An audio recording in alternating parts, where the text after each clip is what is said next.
rub against each other. You're going to bump against each other. You're going to know each other. Maybe by yourself you think, I'm the most patient person. But if someone touches you, oh, you turn into a lion. Correct or no? Maybe you see that one is very grouchy, but he's going around helping everyone. If you are not in a jamaat like this, you will never know your worth. Because by yourself, you think you're the best. Or, in today's world, by yourself, this is Akhir Zaman curse. By yourself, you think you're the worst.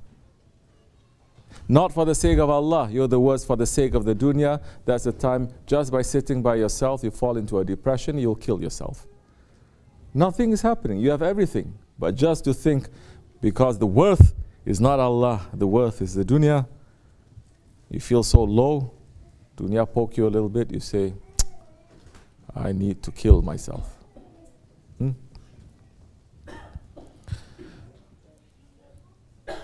How you know your worth? Don't you know even a piece of iron, a lump of iron, just like that, ore, it only has worth when you put it in the fire and it melts, and you take it out and you hit it over and over again, and you put it back into the fire. You take it out and you hit it. You burn it, you put it in the water, you hit it, on and on and on and on. That worthless clump of iron becomes a sword in the hands of a righteous person. And that time, what happens? Once upon a time, Holy Prophet ﷺ, he went to war and he had captives from the mushriks, those who were running to kill him and everyone. He captured them and they were on the ground, they were all, hands are tied, and he's looking at them and he's smiling and he's smiling and he's smiling and he's smiling, and they're saying to each other, don't you see? What kind of a prophet is this? They're saying. He's happy that we are his prisoners. Prophet says, yes, I'm happy, because don't you know, where I'm going, even my prisoners are going.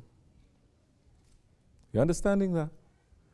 The ability now to stand up for haqq, as Hazrat Ali did. The ability to separate what is haqq and what is not. Not to do it because you hate, but stand up for haqq. Prophet ﷺ never did anything with anger or with hate, never. Even his uncles that was running to destroy him, to kill him, he came to them over and over and over again. He never stopped, he never gave up. He never gave up. In the Sunni tradition, we don't even recite the surahs that is speaking about the Prophet's uncles in a bad light. Allah saying, Abu Lahab, father of the fire. Out of adab, out of manners, we don't say. So that is between Allah and His Prophet and the uncles. It's nothing to do with us. We're not now going to sit and say, you understand? This is certain refinement. You love someone. Someone is trying very hard. This one may be an evil person. Maybe you don't like him, but you see that one, the one that you love is going after. He's not happy that he's not in the way of truth. He's not happy. Prophet ﷺ, you ever see him happy that his uncles are in the fire? No. So now we shouldn't be. Standing for haqq, like Hazrat Ali, taking out the sword, defeating that mushrik, about to finish him off, and that one spit in his face. And he stopped. You understand the control? Hazrat Ali, 40 tarikats given to him. 40. You understand the control? He walked away. The mushrik says, finish me off. There is no honor if you don't finish me off. Finish me off. Kill me. Why are you stopping? He says, I stopped because before I was going to do it for Allah's sake. But when you spit at me, my anger came up and I was going to kill you for the sake of my ego. For that reason, I stopped. This is the guiding principle for to what? This is what tariqat is teaching you, that you know what is haq and batil, and you love. But you know it is wrong. You understand? You don't become weak. You know it is wrong, but you don't enjoy it. Allah subhanahu wa ta'ala punishes, correct? Can anyone say Allah subhanahu wa ta'ala enjoys punishing? Give me one ayat, one word, one riwayat, one hadith that He enjoys punishing. In fact, when the world was so bad once, that the Prophet Nuh alayhi salam lifted up his hands and said, Ya Rabbi, I cannot do anything anymore. This is terrible, the situation. He lived over 1,000 years, 900 years. He was giving sohbat to his people. He was telling them, turn away from the dunya, turn away from the wrong ideas, turn away from the wrong things, turn to Allah. Every single day they would beat him up, curse him. He would crawl back home. He would heal and he would go back to speak. They will beat him up again, continuously, hundreds of years. Finally, he opened his hand and says, Ya Rabbi, there is no hope for these ones. Then Allah is saying, because the Prophet opens his hand, Allah has to grant. He says, this world has to be finished, Ya Rabbi. And that is when the flood happened. That out of millions of people in this world, 73 gathered into that ship. Then all the animals coming in, pairs, 73. Then when the rain came from top and from bottom, and that rain is not an ordinary rain, because that is a rain of acid, that only in the Akhir Zaman we're discovering what that punishments of Allah were. The rain of acid. You remember Chernobyl? Those especially coming from Europe, you understand that. It was a big deal in the 80s. The reactors, it exploded. It's not supposed to have exploded. And all the radioactivity went into the air, went into the rain, went into everything, that for hundreds of years, that whole area now is damned, is doomed. This is a punishment. Because it's coming inside, how you say, inside the atoms, inside the cells, and it's destroying from the inside. Doesn't matter whether it's human or metal, inanimate, animate, doesn't matter. Then, when it rises up, it comes down as acid rain, and it's blowing everywhere. Effects are still there. So many times, so many other ones also exploded. Recently, what happened in Japan did also happen. This world is not really a wonderful place. It's not supposed to be like this, but mankind has messed it up completely. So that rain, during the time of Nuh alayhi salam, it was like acid, which is why when the rain subsided, 40 days and 40 nights it rained, and there was laws and rules in that ark, in that ship. They were in seclusion. All the animals and all the men and all the women, they're in seclusion. 40 days and 40 nights. There's a special zikr that they have to make. Everything is very unusual anyway. The whole boat, the whole ship, the whole ark was like a tawiz. Holy words, holy names. Well, anyway, it's a long story. When the rain subsided, after the ship had sailed, and when the waters were rising, and when Nuh alayhi salam was still calling out to people to come into the ship, and especially was pointing out and calling out to his son. He loved his son, but his son was one of the unbelievers, supporting that tyrannical, tyrant, zalim system. He called out to his son, says, my son, come, the water is going to reach you. He says, no, if I'm here, I'm going to go to higher ground if the rain reaches up to me. And Nuh alayhi salam, the second Adam, the second father of mankind, he was warned by Allah. Allah subhanahu wa ta'ala says, if you call your son out one more time, meaning if you show favoritism to your son, one more time, because now he's finished calling. you have to sail. If you say it one more time to call him, I will strip prophethood from you. He is your son, but he is our creature. He is your son. You love him, but he is our creature. And Nuh alayhi salam, 40 days and 40 nights, and it sailed. And when it reached to the area of Kaaba, the ship turned 7 times around to make tawaf. And it went. When the rain subsided, then he sent 2 birds out to look for dry land. He sent the dove and the raven. The raven at that time was completely white. It wasn't black. So one of the rules, one of the laws of seclusion is that you cannot eat meat. Okay? Because you take the characteristics of that. Not to say they become vegan. This has nothing to do with health reasons. It has to do with the spirit. You understand? So when the birds, they came out, the raven is seeing so many dead animals everywhere. It couldn't stop itself. It started to eat the meat of these dead animals. And when it came back, it was completely black. And the dove then found some, taking the olive, saying that now it's dry and it's living again. But that water, when he landed into some pool of water, that water touched him. And it touched his legs, the dove, and his legs burned. From that time until now, it's carrying the mark. It is red. And that is an honor.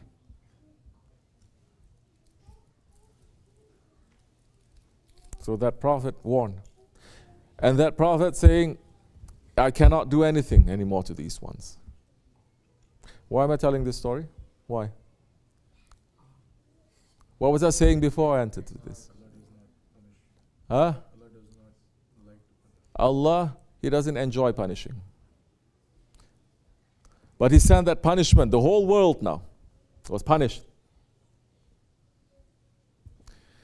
Then when Nuh alayhi salam, he came out, first time in 40 days he's seeing the sun, and he puts the, surma, the kajal. What? Eyeliner.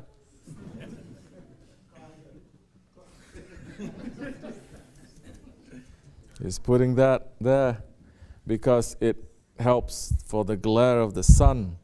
Anything that is there in the ship, they put everything together, leftover peas and nuts and beans, and they boil it to make the ashura, that we call the ashura. And that happened on the day of Karbala. Of course, that happened on the 10th. So many events happen on the 10th of Muharram. This is one of them.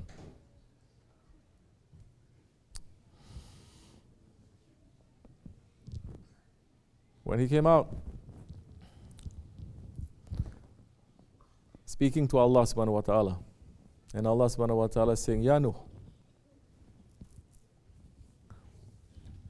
I want you to make me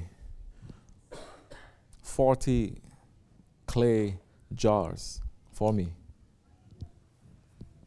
So Nuh alayhi salam saying, Allah subhanahu wa ta'ala wants me to make him a clay jar, a big vase like that from clay. I'm going to make the best. So he did. He spent so much love, so much time building it.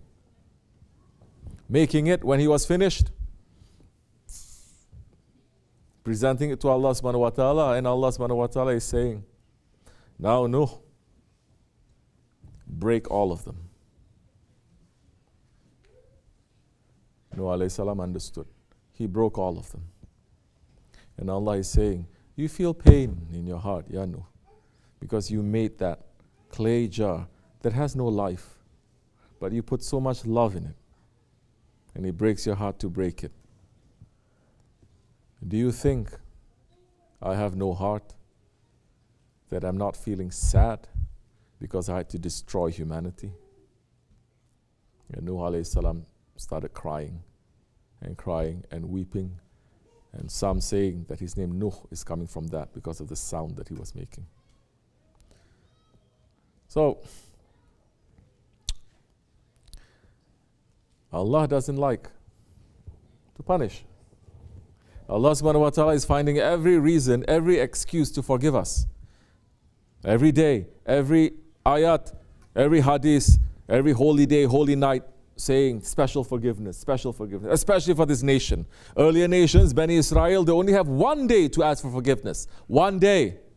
Out of the whole year, only one day to ask for forgiveness. And even then, they don't ask.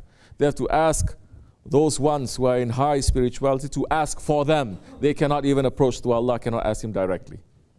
70,000 prophets came from them. For this nation, Allah is saying, open your hands and ask, and you will find me forgiving.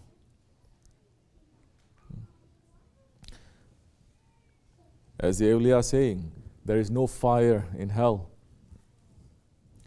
You bring your own fire to hell. There is no garden in paradise. Paradise is empty. It is what you do here that makes it into a garden. So man has to be responsible. You cannot blame no one. So inshallah Rahman, the heart, you say you break someone's heart, you cannot say that in this Jamaat. Everyone's hearts in reality is in the hands of the Shaykh anyway. Of course, you know if you disappointed someone. Of course, you know if you say I'm going to do this and you don't do it. Of course, that's different. You by yourself, you know you have broken someone's heart or taken someone's rights is one. But that one cannot claim. In this Naqshbandi way, you cannot claim, you broke my heart, you took away my rights. No, don't speak like that.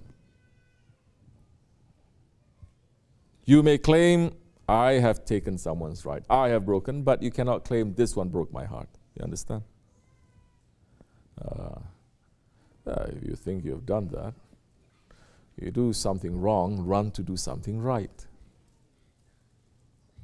You do something wrong, run to do something right. This is not really very simple, because I know so many people, they're so proud. And certain cultures, they're so proud. The whole culture doesn't like to apologize. Sound familiar? The whole culture, hundreds of years, 1,000 years maybe, they never apologize. Never put their head down and say, I'm sorry, even when they're wrong. Correct or no? They are too strong that way. There are some cultures, very easy for them to say, I'm sorry. A little bit, I'm sorry. It can be taken to an extreme also. That's why all the nations, we have to get together to learn from each other, to balance each other off. But you do something wrong, run to do something right. Apologize. There are more ways than one to apologize. Don't just apologize American way. I'm sorry. In the Islamic way, it's not really necessary to say that so much. It's what you do. You make a mess, clean the mess. Sometimes it's not even necessary to say, I'm sorry, I made a mess. What does it matter? It's still a mess. If you clean it up, that definitely shows you're sorry. Then that's very sincere. But, of course, in this way, as Shah Naqshbandi is saying, it is better to break the Kaaba than to break someone's heart. You understand? So you have to be very careful. You have to find a way to reach to that person. Only person who can break hearts is the Shaykh. Don't look like you are. You're not. Don't try to copy also. You cannot. The lion cannot copy from the lion tamer. You understand? The lion tamer is the Shaykh. The lion is the ego. Now, you ever see a lion then taking the hoop and then with that and then telling that lion, go, move. You ever see that? No. They are two completely different ones, correct? Because in this way, you cannot even aspire to become a Shaykh. Don't. Shaykh Effendi said, don't run to the front lines. You will fail. We don't. We don't like it. So,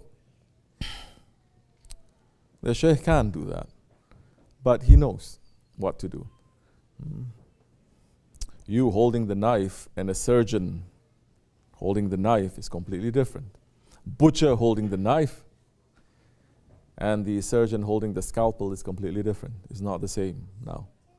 But yes, which means run to try to fix each other's hearts. Especially now, it's easy if you meet once a week. Everybody wear nice clothes, nice perfume, taking off, wearing nice turban. Once a week, Assalamu alaikum, alaikum salam, how are you, brother? I'm good, brother, alhamdulillah, shukur. Women, don't let me get you started. You don't even do that too much anyway. But try doing it every day. Not only the good times, but the bad times too. Not in the summer, in the winter time too. I had a question. Someone is asking how you control yourself, because the weather sometimes it controls you, controls your mood and everything. I said, if you see a pattern, then break that pattern. If you see a pattern, which means that it's a pattern, I know when this happens, this is going to happen. Now in our way we say, before it happens, do this, this, this, and this. Don't suddenly it comes up to you, and then you get caught, and you say, I don't know what to do. It's never like that. So, anyway.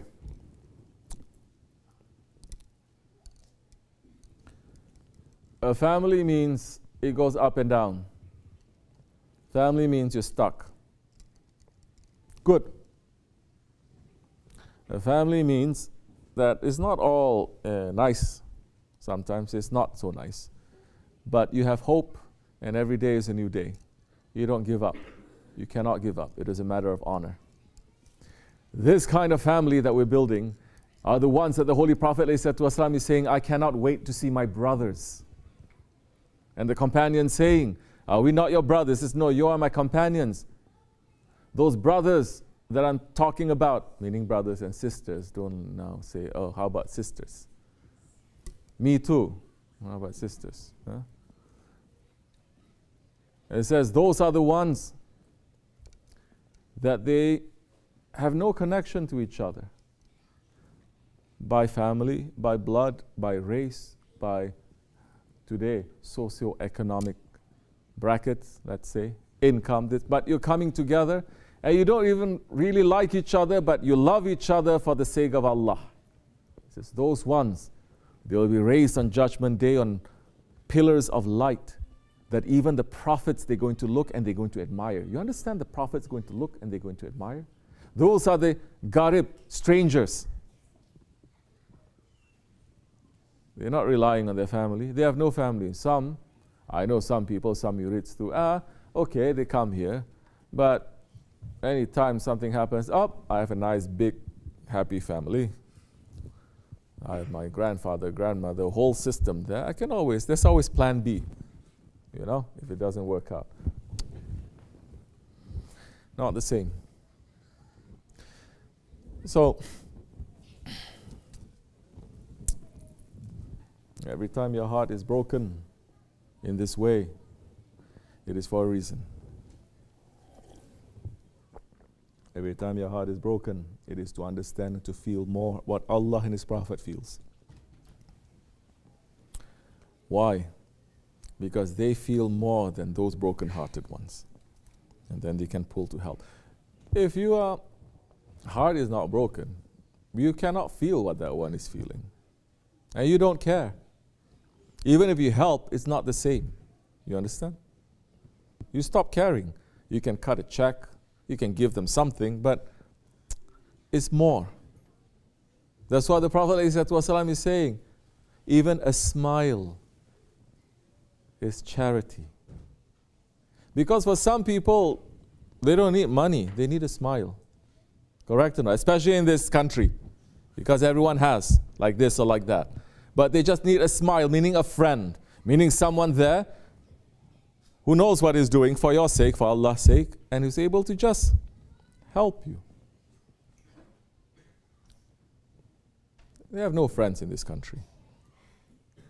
That's why you have to pay money for a therapist to listen to you. Because all of that, what the therapist knows, I'm not knocking that whole knowledge down. There is knowledge, but all that knowledge, when you're properly holding on to Islam, especially to tariqat, and you know the twists and the turns and the bends and the highs and the lows and the tricks and the traps of your ego, you know more than those therapists. And if you go to a certain age, then not only you don't have one, you have 40 therapists, men and 40 women. They've gone through that too. This one will give you an angle that you've never seen before. This one will give an angle that one doesn't know. It goes on. But you have to live as a jamaat. Because now people in a jamaat, they're not living for themselves. They're living for the common good. There is something I'm trying to... It's difficult, isn't it? Don't you see it's not that easy? Because everyone is very natural in this country. They help. I'm just better to just be with my family. So much easier. I don't have to deal with all this. Just a couple of people. This is what they're teaching us. But we're not like that. Not only in our country, in this country is not like that too. For thousands of years, people have lived needing each other, loving each other, taking care from each other. But when you say, I don't need this one, I'm just quiet by myself, that's not how the Sahabis lived. That's not how the Tabi'ins lived. That's not how the dynasties lived. That's not how the Ottomans, they were living. It's not. They cared for each other. The Ottomans cared for the Jews. They cared for the Christians. They cared for the birds. Because when you have a heart, there's no limit to that. You cannot say, my heart is only for Muslims. No. Or my heart only for Jews. Non-Jews, they're animals. I don't have a heart for them. Or you say, my heart is only for humans. No. Once you have a heart, because that heart is the throne of Allah, then it extends to everything. Then you're going to take care of everything. You're going to take care of those ones that are in front of you, those ones who are behind you, the things that is above you, the ground that you're going to walk on, you're going to take care of them. The birds, the animals. You say everything is a creation of Allah. How can I destroy? How can I take advantage? Because Allah, Ya Latif, He is the one who has created that with such beauty and such subtlety. How I can destroy it? How can I destroy it?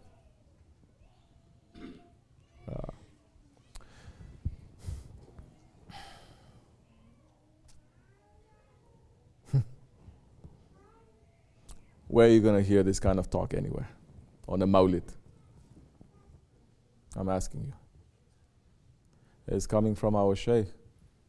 We need to put everything together, inshallah. We cannot separate. We cannot come here and just give salawats and go on a high and then go back and we learn nothing about ourselves, become completely selfish and egoistic and angry. Same way. We cannot. The Mawlid must transform you. And it's not by magic. It's not by some karamat it's going to transform you. No. If that was the way, it wouldn't take 23 years for the Prophet ﷺ to establish Islam. It wouldn't. He had the power to take the whole mountain of Taif and to turn it upside down because the archangels are his servants. But he didn't. You know why? Most of the time he's thinking about us. Who? Especially his ummah, especially in the Akhir Zaman. How now are we going to function? How are we going to keep our faith?